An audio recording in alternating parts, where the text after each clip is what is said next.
You're quite lucky, Ricky, because you're one of them fighters I've noticed who, like, look at you now a couple of days before it, and you know, you're brewing up for me with a camera filming you and just chilled out, whereas someone like Gomez, I couldn't even phone him a week before a fight because he won't answer, you won't talk to me. It's about right, you know, we're like, but... Cheers. Nah, every fighter's different, that's what makes, you know... Through. Yeah, of course, mate. There's, every fighter's different. It's not like, you know, some people have different training methods to others, don't they? And then some people, you know, like to be locked away, and then some people like all the mates round them. I mean, that's the unique thing about boxing. There's no one correct way of preparing. Yeah. Everyone prepares different, you know. So that's why you're lucky, because you can do this entrance, so make the crowd sort of go mad. They'll be laughing. It's always been. I mean, ultimately the main thing is that you get the win, you know, and the main thing is a bounce back strong, you know, back down at my normal weight, prove that I'm still the best 10-stone fighter in the world. So the performance is the main thing, but it's never just been about the win for me. Yeah. It's about the manner in which you win, to please the crowd, you know. I think because I've always had that attitude, that's why 55,000 are coming to, you know, to see me, you know. And it's all about, I want people, it's the occasion, the entrance, the occasion, the performance, the win, it's the whole shebang as far as I'm concerned. I want people walking away from that city, Manchester Stadium, and saying, wow, that was the best boxing show I've ever been to. Yeah, I think they will as well. Yeah, I think so. But well, right, listen, going to take a short break now, but make sure you come back for this Hatton special. See you in a minute. Welcome back to part 2 of this Seconds Out special with Ricky Hatton. Only hours away now, Rick, but we're talking about the fight. But just looking around here now during the break, I was looking at some of these pictures. Some of the people that you've become pals with, or that have become pals with you. It's incredible. It's incredible. I mean, I don't want to. I'm not one of these name-dropping types, but when a picture there with me and Tom Jones, you know, he done, you know, Tom Jones sung me national anthem for the Mayweather fight. Wow, you can't get better than that. And David Beckham come to the fight, and he invited me to to watch the Spice Girls. And why is he connected with them? Pardon? Yeah, something to do with him. Yeah, I think not quite sure what, but needless to say, you know, become pals with Wayne, great admirer of Wayne, and picture there with the Gallaghers. I mean, I think when it comes, apart from my family and boxing and Manchester City, I think Oasis is the next one in line. I absolutely love them to bits, Oasis.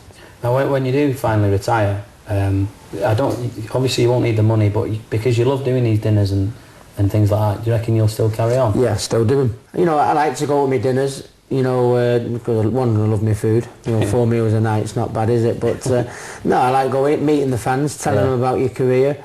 You know, fans coming up, they can talk to you, they can ask you questions and that, you know, where sometimes people that are probably high profile, they shy themselves away from the fans, you know, and they go, oh, I don't want to be near him, or don't stay away from me, and or you can't speak to him, or don't get him to sign anything, or, you know, I go to these dinners, you know, and, you know, sometimes I'll stay over and go out with them. Yeah. Do you know what I mean? And people are like scratching their head going, are you right, Ian? What are you going out with us? But, I mean, I'd like to think that's why 55,000 people come and watch me, and that's why 35,000 go over to Vegas, because you do the little bits like that, you know, and to be honest, I don't expect to be patted on the back for it. It's the way it should be. Yeah. How many fights are left in you, do you think, or you're not sure? I'd like to think, well, I wouldn't like to say. I mean, I think when you start saying, well, we're going to have 1 more or 2 more, mentality-wise, you've already got 1 leg out the door, haven't you? You know, so I wouldn't like to say, but I'd certainly like to say maybe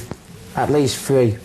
At least 3. All right, so you're not done yet then? No, far from it, yeah, and that's why I want to bounce back strong, because I think people are thinking, well, Ricky's got 1 eye on retirement now, you know, so he won't be the fighter he has been, and I want to, you know, come the fight. I want at least 3 after Saturday. Yeah, 3 after. Yeah. Well, I want to. There's this one. There's the Malinardi one. I've talked about the Mayweather fight, you know. So, but I mean, I can't talk about Malinardi until I beat Lazcano. I mean, I can't talk about Mayweather until I beat Malinardi. It's all about re-establishing myself. So, I'm not looking too far ahead. But I'm certainly not thinking retirement at the minute. No, the reason why I was asking about retirement is because you've got the cap and seen the logo there. Yeah, well, I've been accepted to have my promoter's licence now, so I've got my seconds licence, got my manager's licence, because I manage my brother Matthew and also self-manage myself. Got my promoter's licence now.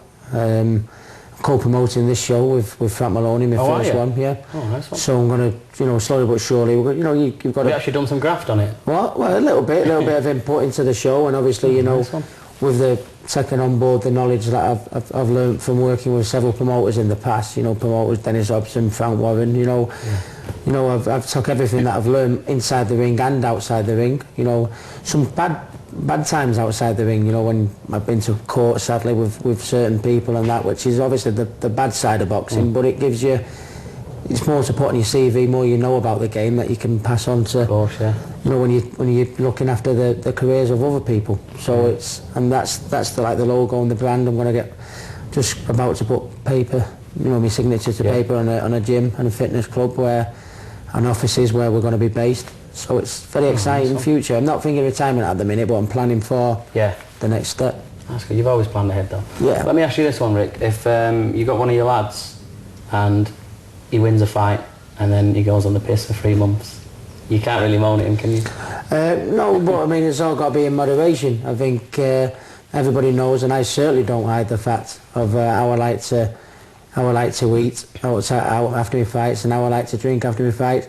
But, you know, and everybody will point the finger and say, you shouldn't do this, shouldn't do that. You know, you don't have 43 wins out of 44 fights, 6 world titles, 2 weight divisions, one of the best pound-for-pound fighters in the world, sell 55 tickets at the City of Manchester by being an out-and-out pisshead. Yeah, you don't. It's just simply just can't happen. So you've got to find that happy medium. I mean, you know, everyone's different. You know, I'd like to be teetotal and I'd like to be in bed at 8 o'clock and I'd like to, you know, have no fat food and that, but unfortunately I don't. But it's all in moderation. I still make sure even when I'm out of training, I still nip in the gym and do a run here and there, you know, and little bits and bobs. And don't forget, you know, now my life is very, very busy away from the gymnasium. I mean, 3-4 times a week I'm up and down the country doing sportsmen's dinners, or I'm opening this, or I'm speaking to kids, or I'm doing charity events, you know. Yeah.